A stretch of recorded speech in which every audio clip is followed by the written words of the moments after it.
दिल्लीतील स्फोटाच्या पार्श्वभूमीवर कोकण किनारपट्टीवर हाय अलर्ट जारी करण्यात आला आहे। राज्यातील सर्वच किनारी जिल्ह्यात सुरक्षा यंत्रणा सतर्क झाली असून कोकणातील 525 लँडिंग पॉइंट संवेदनशील क्षेत्र म्हणून घोषित करण्यात आले आहे। या संदर्भात पोलीस आणि तटरक्षक दलाने संयुक्त सागरी गस्त सुरू केली आहे।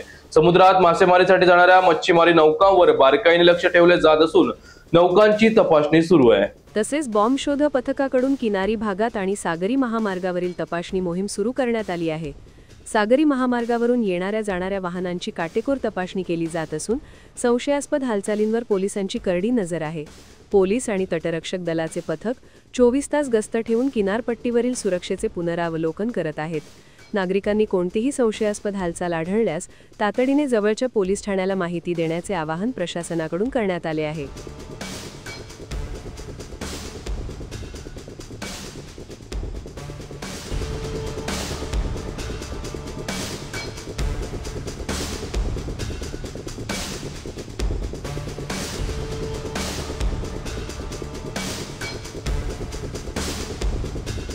काल दिल्ली बॉम्ब स्फोटाच्या पार्श्वभूमीवर जो अतिदक्षतेचा इशारा संपूर्ण कोकण किनारपट्टीला देण्यात आलेला होता, त्या अनुषंगानं महत्वाची जिल्ह्यातील महत्वाची पर्यटन स्थळे, महत्वाची बंदरे, महत्वाचे पूल या ठिकाणी बॉम्बस्फोट विरोधी तसेच घातपात विरोधी चेकिंग प्रशिक्षित पथकामार्फत चालू आहे। तसेच विविध ठिकाणी पेट्रोलिंग, पोलिसांची पेट्रोलिंग, संयुक्त गस्त, जसे की बाकीचे स्टेक होल्डर्स, कोस्टल सिक्युरिटीच्या दृष्टीने महत्वाचे कस्टम्स असतील, कोस्ट गार्ड असतील, यांच्याही समन्वयातून पोलीस गस्त प्रभावीपणे चालू आहे।